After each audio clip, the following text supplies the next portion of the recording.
لو حاسس إن اللي حواليك مش فاهمينك أو بتقول أو بتسمع كلمة ده مش قصدي كتير، أو بتواجه حالات سوء تفاهم بينك وبين زمايلك في الشغل أو بينك وبين أصدقائك بشكل متكرر، ما تقلقش، أنت مش لوحدك. أغلبنا كده بس ما بنقولش. الحل ممكن يبدأ بفهمنا لعملية الإدراك والتفسير اللي بتتحكم في تكوين تصورنا عن العالم. تعالى النهاردة نحاول نفهم إزاي إحنا بنستقبل ونفسر ونرجع نتفاعل مع الناس حوالينا. Don't avoid discomfort. الطريقة اللي بنستوعب بيها الأشياء من حوالينا عملية مركبة بنستخدم فيها أكتر من مهارة معرفية زي الإدراك والانتباه والتفسير والتذكر، والعمليات دي أحيانا بتحصل بوعي بس غالبا بتحصل بدون تدخل كامل مننا. وكمان العمليات دي بتتأثر بحالتنا النفسية وخلفيتنا الثقافية وتجاربنا الشخصية. تعال نشوف مع بعض كل ده بيحصل إزاي.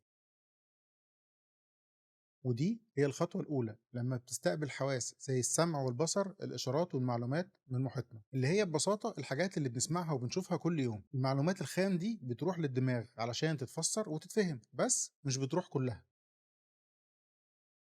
بسبب كمية المعلومات والمحفزات الكبيرة اللي احنا بنتعرض لها كل يوم، دماغنا بيضطر ان هو يفلترها ويركز على المهم منها بس. وعملية الفلترة دي بتتم بناء على اهتماماتنا الشخصية وأهدافنا.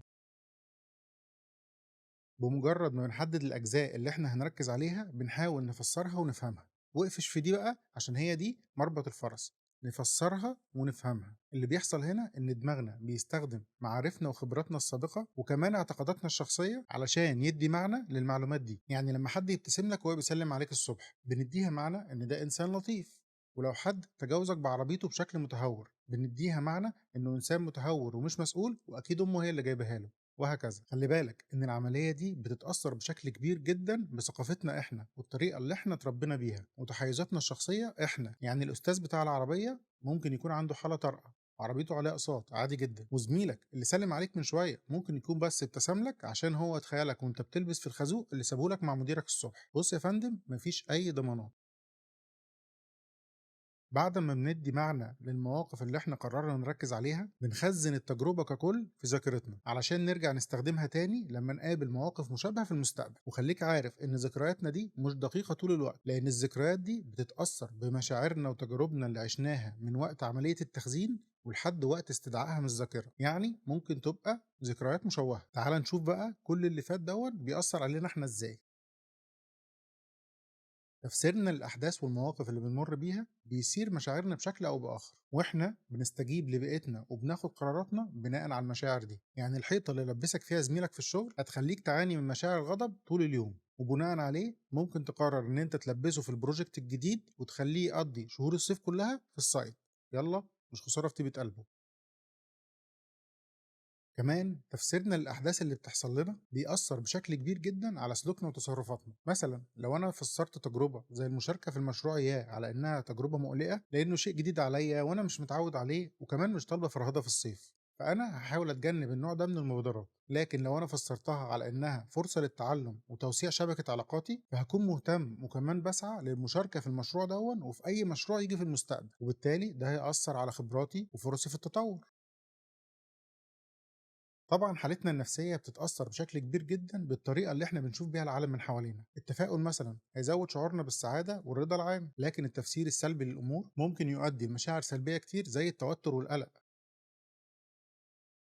كمان طريقة تفسيرنا لكلام وتصرفات الآخرين هيأثر على علاقاتنا سواء الشخصية أو علاقات العمل. سوء الفهم أو الافتراضات المسبقة هتؤدي لنزاعات وصراعات تستنزف طاقتنا على الفاضي. أفكارنا بقى اللي إحنا بنكونها أثناء تفسيرنا للمواقف والمحادثات اللي بتحصل لنا كل يوم أو بتكون متخزنة في الذاكرة من تجارب قديمة ممكن تأيدنا وتحبسنا في سجن ذهني يمنعنا عن الوصول لأي حاجة إحنا عايزينها. وممكن كمان تساعدنا على الانفتاح على فكرة إن كل شيء ممكن. أنا مش بقول إن بمجرد تخيلك واقتناعك إن اللي أنت عايزه ممكن يتحقق ده هيضمن لك إن هو يتحقق، لا، بس عدم اقتناعك ان ممكن يتحقق ده هيضمن لك ان هو مش هيحصل. يعني لما تكون مقتنع ان اللي انت عايزه ده ممكن يتحقق ده ممكن يخليك تاخد خطوات يحسن فرصك في ان انت تحققه، وده معناه ان في فرصه. لكن بقى لو انت قافل على نفسك باب التجربه من الاساس بانك شايف ان ده اصلا مش هينفع فده هيضيع عليك فرصه ان انت تجرب وتنجح او ما تنجحش، ودي وصفه مضمونه لعدم النجاح الا صدفه او بشكل خارج عن ارادتك، زي انك تورث مثلا. وكل اللي احنا قلناه ده ليه تأثير مباشر على حياتنا اليومية.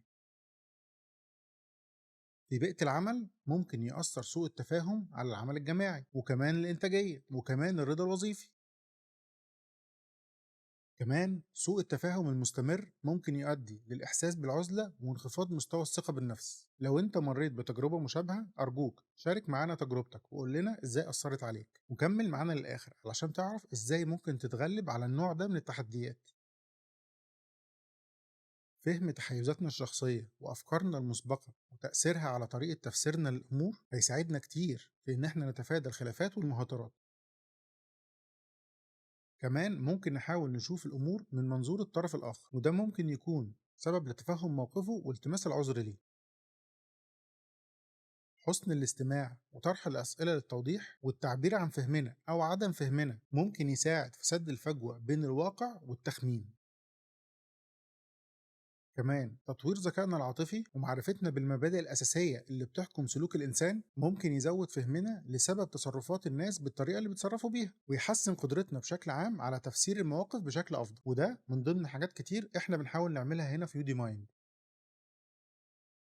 كونك حاضر في اللحظة الحالية وعايشها بشكل كامل وواعي هيعزز قدرتك على التقاط وتفسير المواقف المختلفة بشكل صحيح. وفي النهاية بحب أشدد على أهمية فهم استقبالنا وتفسيرنا للأمور من حوالينا وتأثير ده على سلوكياتنا وعلاقاتنا وعلى حياتنا ككل. كمان بأكد على دور الإدراك والانتباه والتفسير في تشكيل تصوراتنا وتأثر العملية الذهنية دي بتجاربنا الشخصية وخلفياتنا إحنا الثقافية. كمان تأثير تفسيرنا للأحداث على مشاعرنا وقراراتنا، وأهمية الوعي بالذات، تعاطف، تحسين التواصل واليقظة الذهنية علشان نحسن التفاهم المتبادل ونقلل الخلافات الغير ضرورية. احنا 80% من وقتنا يا اما بنقضيه في تعامل مع ناس تانيين او في حوار داخلي مع النفس، و20% مع تشات جي بي تي. فلو حابب تحسن تجربتك الحياتية لازم تبدأ بتحسين فهمك لنفسك وللناس اللي حواليك وكمان شات جي بي تي. الحلقة الجاية بإذن الله هنتكلم عن السعادة، وبنسبة كبيرة هتسمع كلام أول مرة تسمعه.